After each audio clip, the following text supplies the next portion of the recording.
Universitas Diponegoro atau biasa disingkat sebagai UNDIP adalah sebuah perguruan tinggi negeri di Indonesia yang berlokasi di Semarang, Jawa Tengah, Indonesia.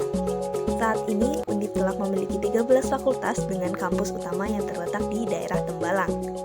Universitas Diponegoro berdiri pada tahun 1957 dengan status perguruan tinggi swasta sebelum berganti status menjadi perguruan tinggi negeri di tahun 1961. Kini, UNDIP berstatus sebagai perguruan tinggi negeri Badan Hukum sejak tahun 2015, sekaligus saat ini Universitas Diponegoro berakreditasi A. Nama Diponegoro sendiri berasal dari pahlawan Indonesia yakni Pangeran Diponegoro yang menjadi sosok pangeran pengobar semangat merdeka atas kolonialisme Belanda pada awal abad ke-18. Semangat tersebut pula yang menjadi salah satu inspirasi berdirinya Universitas Diponegoro. Universitas Diponegoro merupakan salah satu kampus negeri unggulan yang memiliki sederet prestasi. Dari segi ranking kampus, UNDIP menduduki peringkat kelima sebagai kampus terbaik berdasarkan klaterisasi perguruan tinggi non-vokasi Kemenristek-Dikti tahun 2018.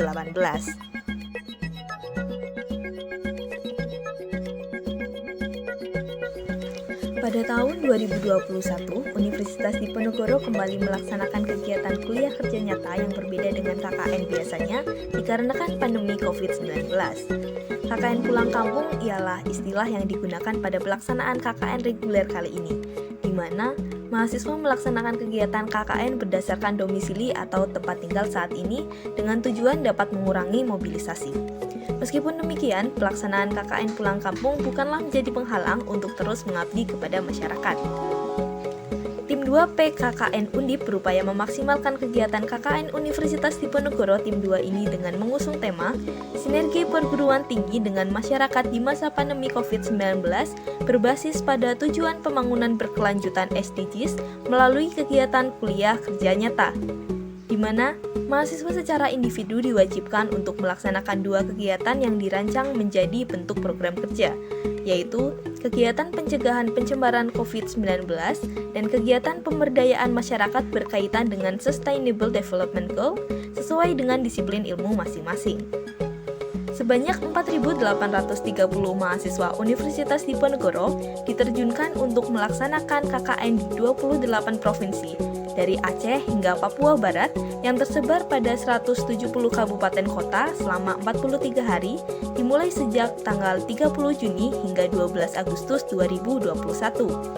Dalam upacara penerjunan KKN yang diselenggarakan secara daring, Rektor UNDIP Profesor Dr. Yos Johan Utama SHMHum berpesan kegiatan KKN dilakukan secara mandiri dan menegaskan mahasiswa agar selalu mematuhi protokol kesehatan.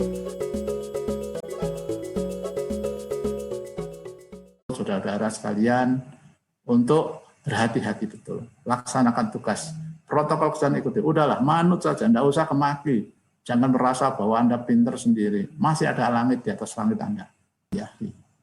Nah, selamat berjuang, semoga nanti kembali dalam keadaan sehat dan selamat, ya. Moga-moga pandemi COVID ini segera berakhir dan kita bisa berjumpa lagi dalam keadaan yang lebih baik dan lebih baik lagi. Terima kasih.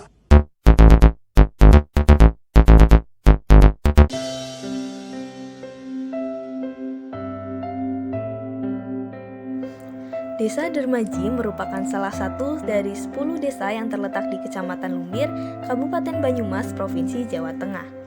Jarak desa Dermaji ke Kecamatan Lumbir kurang lebih 5,9 km dengan tinggi desa dari permukaan laut adalah 93 meter.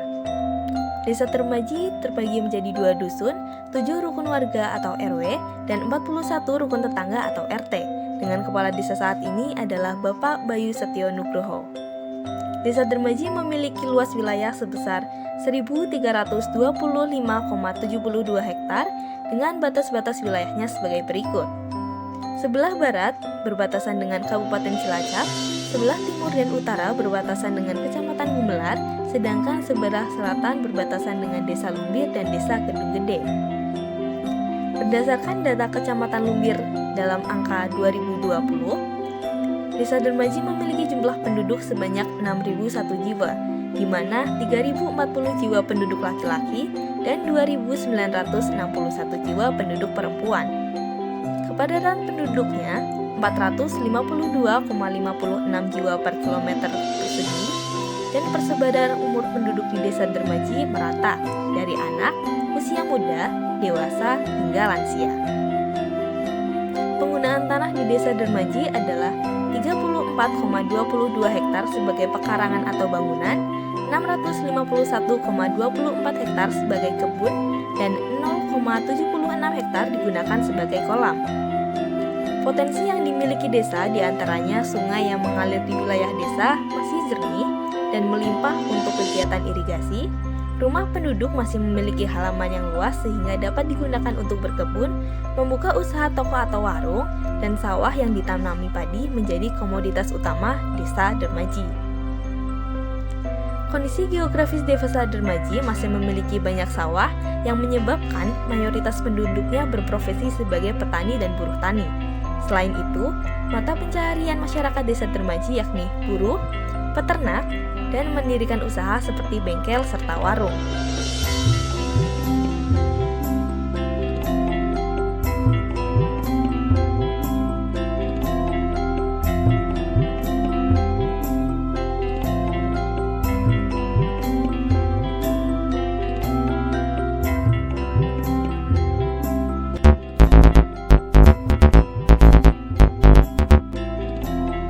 Fasilitas yang dimiliki Desa Dermaji diantaranya kantor kepala desa, puskesmas, taman kanak-kanak, sekolah dasar, masjid dan musola,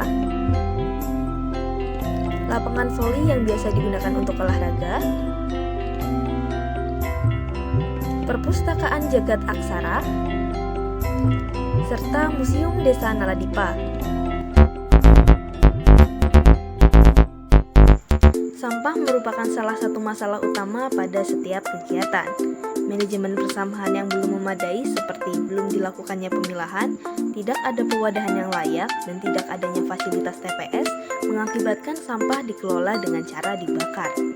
Dalam upaya mengurangi timbulan sampah, membantu pengelolaan sampah secara dini, mencegah selokan tersumbat, banjir, dan sebagainya, maka akan dilakukan program kerja sosialisasi pengelolaan sampah menggunakan prinsip 3R, reduce, reuse, recycle. Reduce adalah mengurangi timbulan sampah, reuse adalah menggunakan kembali barang, dan recycle adalah mendaur ulang barang yang tidak terpakai. Program ini dapat menambah wawasan masyarakat dalam pengelolaan sampah. Hal ini berkaitan dengan Goal SDGs ke-12, yaitu pola produksi dan konsumsi yang berkelanjutan. Target goal tersebut diantaranya mengurangi produksi limbah melalui pencegahan, pengurangan, daur ulang, dan penggunaan kembali. Maksud dari program tersebut adalah untuk menambah wawasan masyarakat tentang pengelolaan sampah sehingga dapat menerapkan prinsip 3R secara mandiri, menghemat biaya dengan menggunakan barang yang dapat dipakai kembali, dan mengurangi jumlah timbulan sampah.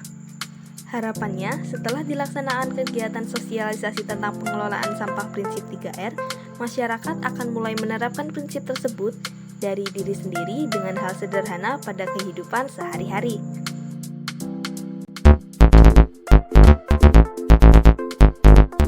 Pandemi COVID-19 berdampak kepada hampir seluruh sektor kehidupan masyarakat. Dalam kondisi seperti ini, masyarakat tetap harus melaksanakan aktivitasnya seperti biasa, contohnya bekerja untuk memenuhi kebutuhan keluarga. Oleh karena itu, protokol kesehatan harus selalu dijalankan sesuai aturan. Program ini dapat digunakan sebagai pengingat masyarakat yang kesadarannya mulai menurun dalam menerapkan protokol kesehatan. Bentuk kegiatan yang dilaksanakan adalah pemberian sosialisasi mengenai protokol kesehatan 5M, yaitu memakai masker, mencuci tangan, menjaga jarak, menghindari kerumunan, dan mengurangi mobilitas. Kegiatan dilaksanakan secara door-to-door dan melalui grup warga secara online. Maksud dari program tersebut adalah untuk menyadarkan warga sekitar lokasi KKN bahwa pentingnya setiap individu untuk ikut membantu pemutusan rantai penyebaran virus corona.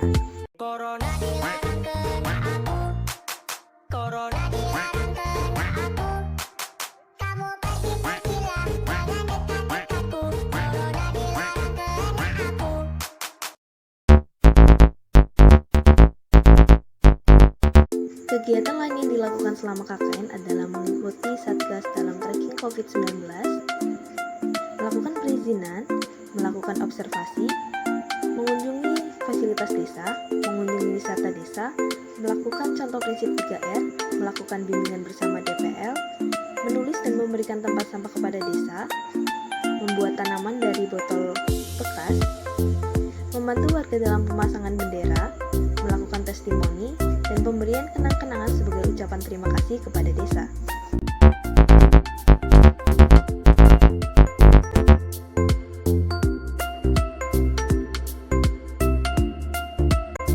Nama saya Sri Hartuti, alamat RT 02 RW 1. Dengan adanya KKN di sini, kami sudah sudah berpartisipasi dalam kegiatan, terutama dalam kegiatan kemarin pemasangan poster. Terima kasih ya sudah dipasang di tempat di balai pertemuan. Terus yang kedua sudah kita melakukan pemasangan rontek ya.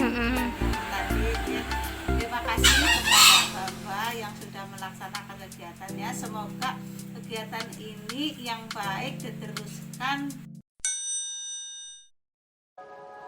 Keterbatasan ruang dan waktu menyebabkan masih banyaknya kesalahan dalam pembuatan video ini.